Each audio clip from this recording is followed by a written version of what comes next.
Jalen Pitre, member of the Houston Texans, Lovie Smith, and the Texans had a pretty good draft, and he joins us now on Sic'Em 365 Radio and 365 Sports. When we say that, Jalen, what? I mean, it's been a while. I know you've had a hectic weekend and also post-draft. What does that mean when you say you're a member of the NFL?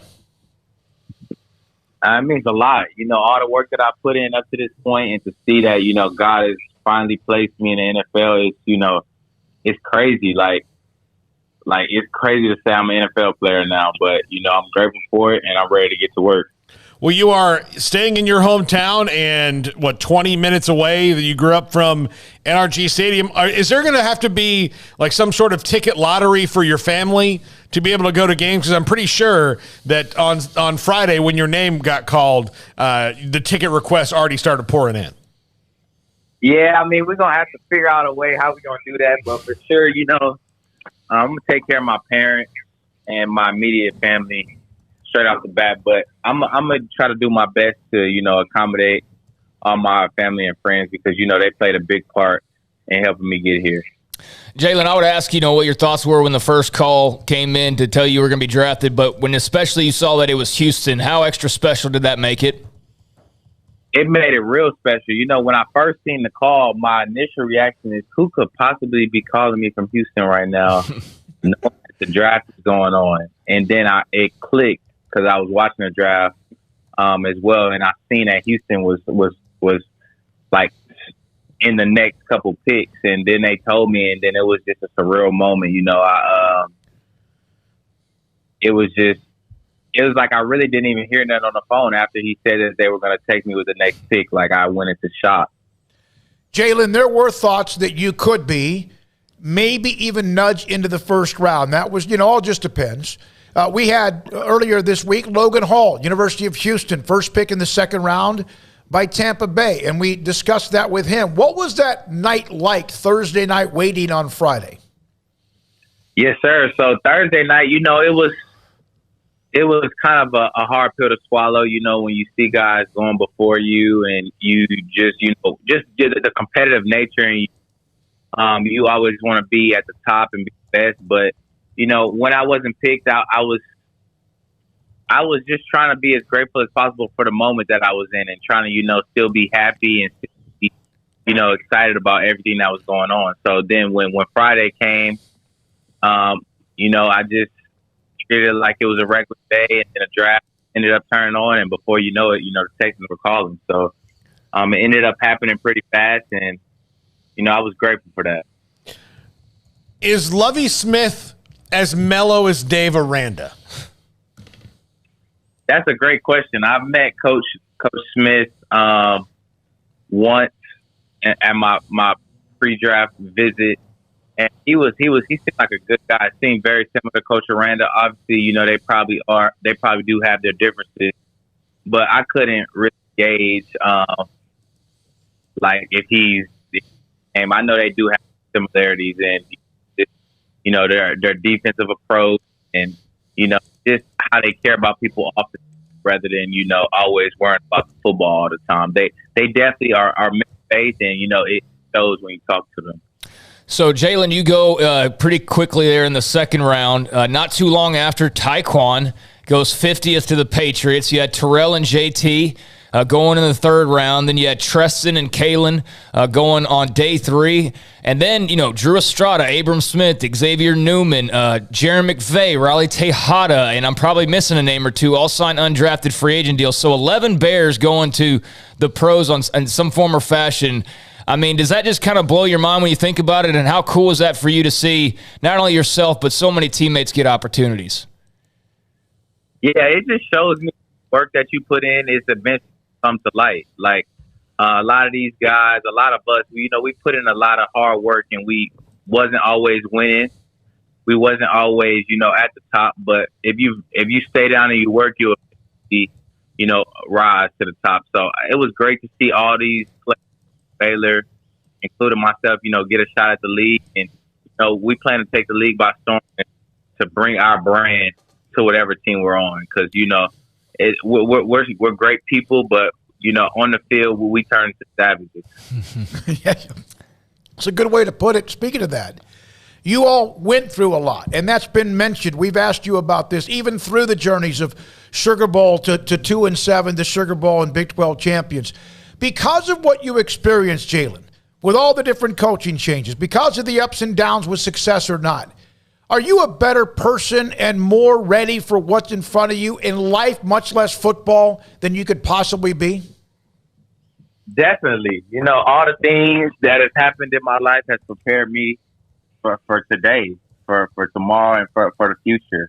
I feel like all the hardships that God has put me through has kind of molded me into the person I am. And I think that is going to continue to help me to continue to grow into the person that he wants me to be. So, I'm thankful that we lost all those games, that we, went through those hardships, because that definitely taught me a lot, not only on the field, but, off the field, because, obviously there's going to be hardships in your life as well. And it's about how you handle those hardships and how you bounce back.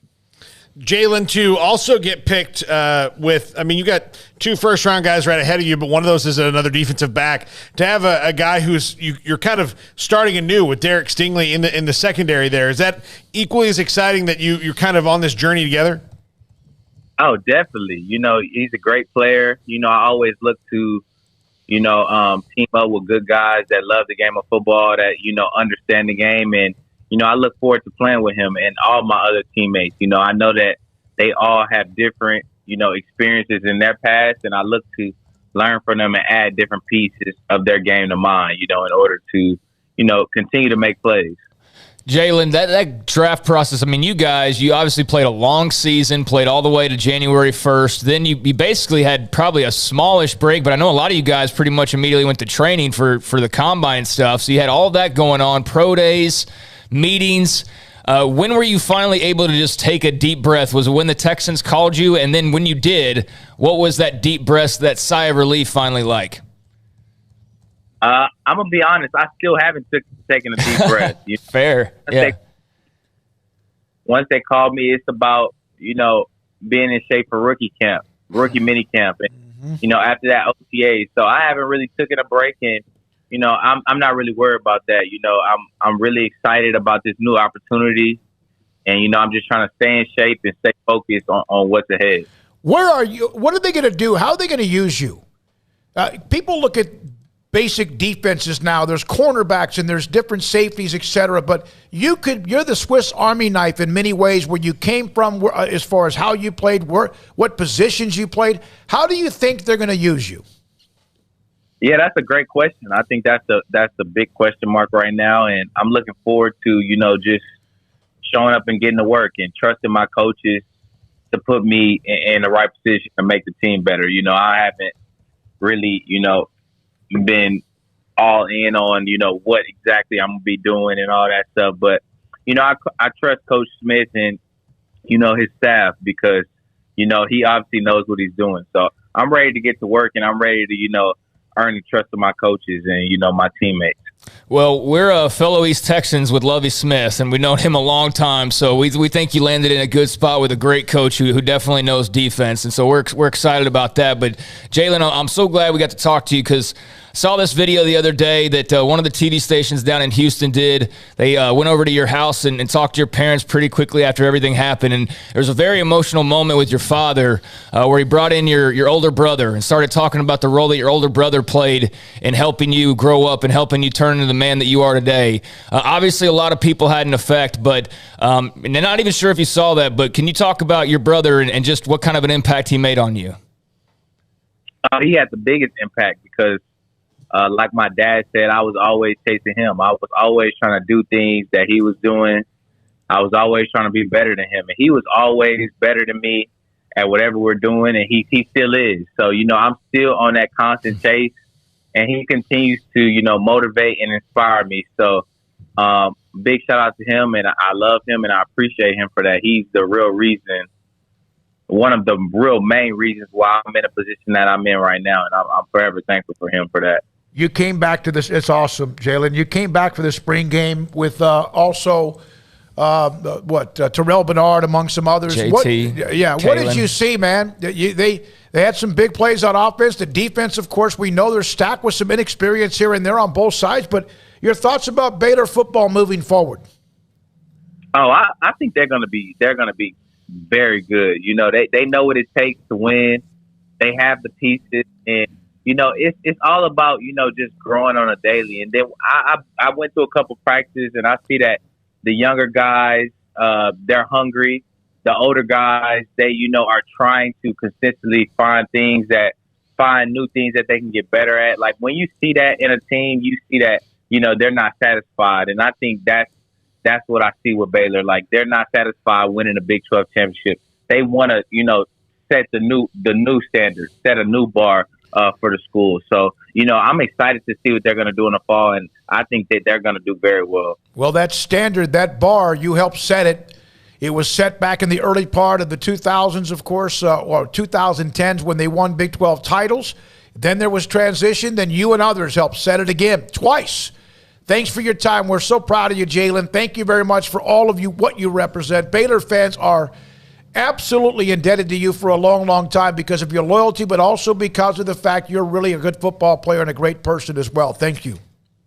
Yes, sir. Thank y'all for having me on. I hope y'all have a great day. Yes, sir. Jalen Pitre of the Houston Texans. And when we say that about Jalen because of the commitment, and he stated, there's some players we've discussed before, Raleigh Tejada and others that were a part of the team even before that we've mentioned as well. Great to hear from Jalen Pitre. Tomorrow, Drew, a